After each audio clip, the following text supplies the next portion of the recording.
to a voyage of discovery and awareness of the richness, the diversity, and often surprising nature of living with the land. Our journey begins as dramatic and sudden changes are sweeping over the land. The approaching storm may seem violent and destructive to us, but to nature, it's a new beginning in the cycle of life.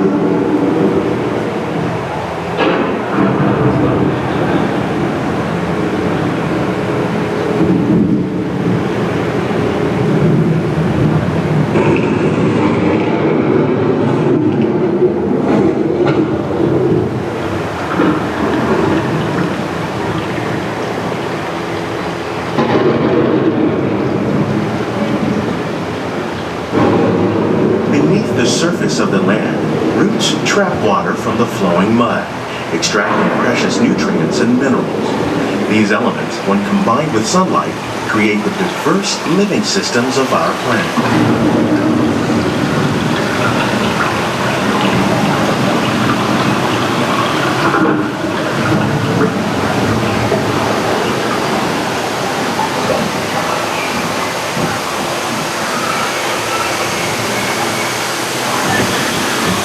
One of those living systems is the rainforest, home to the most amazing concentration of life on our planet. These dense and beautiful forests cover only a tiny portion of the Earth's surface, but they contain more than half of its plant and animal species. Rainforests are also extremely rich and productive living systems, providing us with oxygen, food, medicine, and other elements essential to our lives.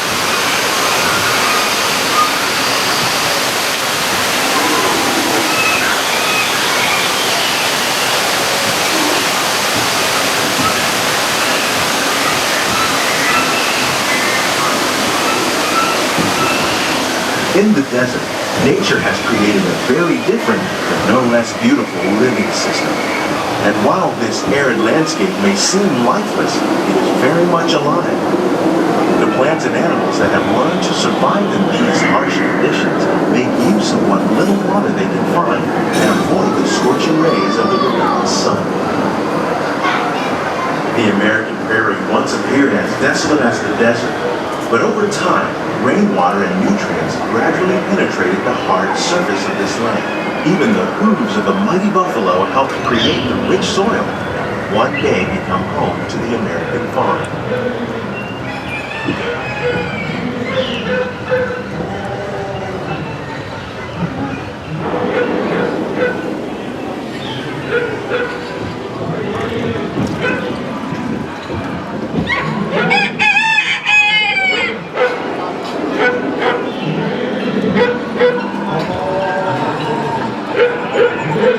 Of all the forces at work on the land, humans have had one of the most profound effects. The need to produce food for a growing world led to the enormous use and sometimes overuse of the land. In our search for more efficient ways to grow food, we often fail to realize the impact of our methods.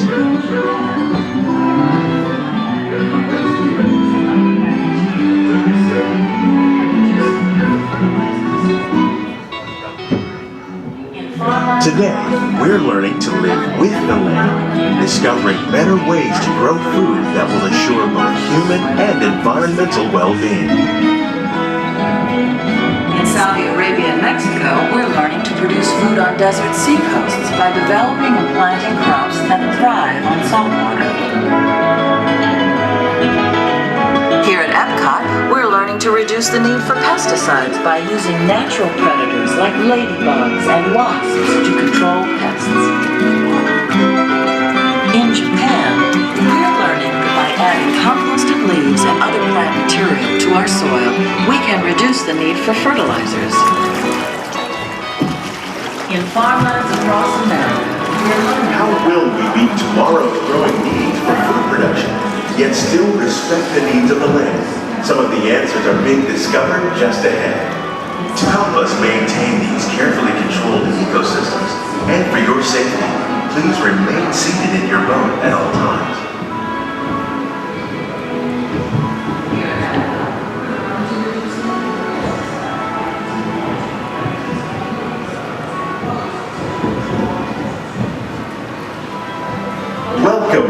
living laboratories where scientists from Epcot and the U.S. Department of Agriculture are exploring innovative ways to produce bountiful harvests now and into the future. The tropics are home to the greatest diversity of plants on the planet. Many of these, like papaya, bananas, cacao, coffee, and rice, are well known around the world. Others, like the jackfruit, fluted pumpkins, and dragon fruit growing here, represent the vast number of lesser-known tropical plants. As we learn more about these crops, we discover that many are rich in vitamins and minerals, while others are well adapted to growing in less than ideal conditions. For instance, the fluted pumpkin thrives in the poorest soil conditions of Africa.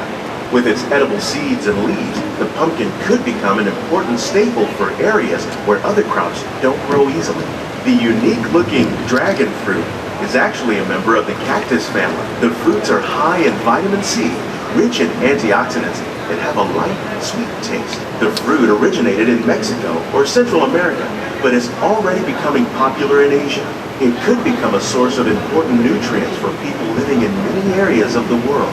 These and many other lesser-known crops may one day be as popular as the bananas growing on both sides of the boat. More than 28 million tons of bananas are eaten annually, making it the most popular fruit in the world.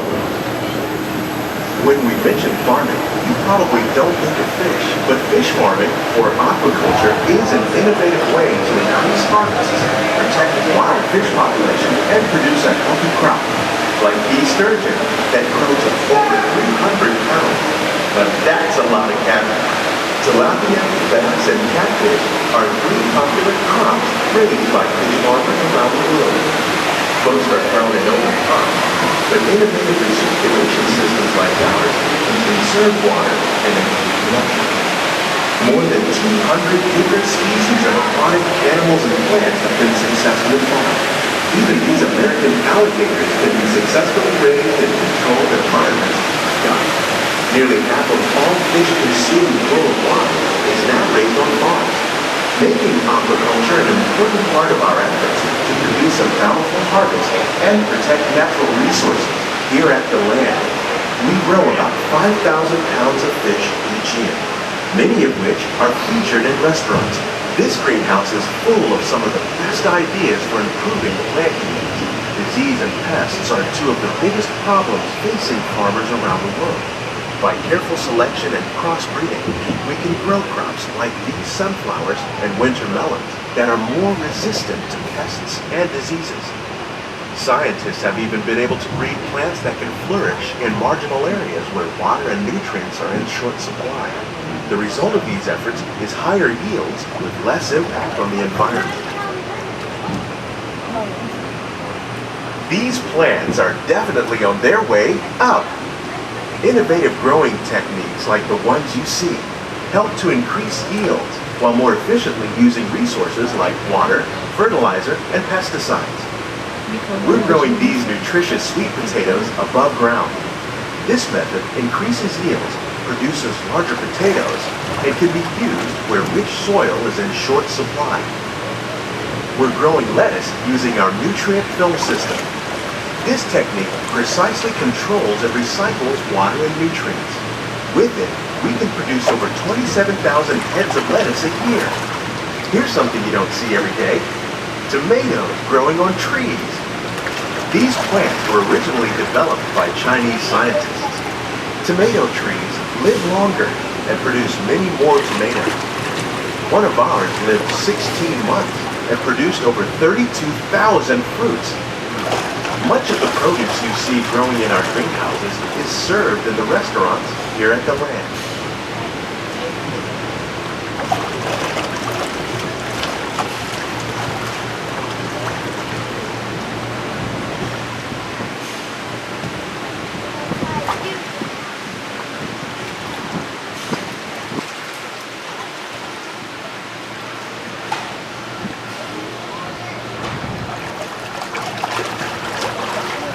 The future of agriculture includes some high-flying ideas like the ones you see here.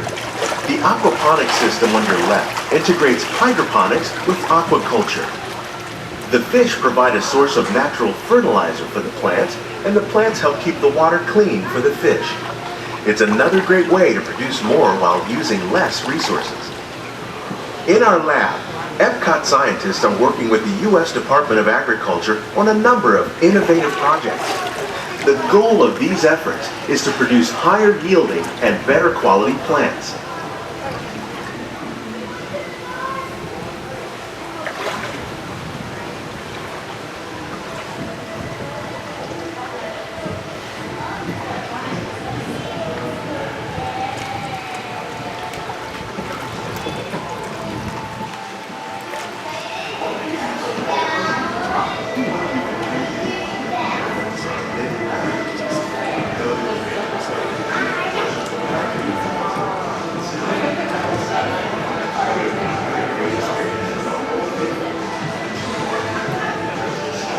These greenhouses represent just a tiny fraction of the work being done worldwide to produce bountiful harvests for our growing population.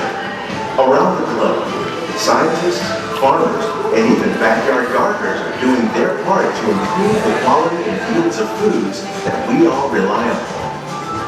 By working together, we can continue to find innovative ways to increase food production and protect our precious natural environment. Only then will we truly be living with the land.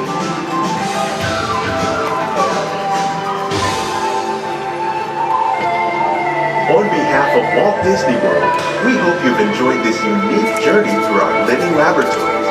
Those of you interested in an even closer look at our greenhouses might consider the behind-the-scenes walking tour. It's a great experience for the whole family. The tour desk is near the entrance to Soaring. Please keep your hands and feet inside the boat and remain seated until the boat comes to a complete stop.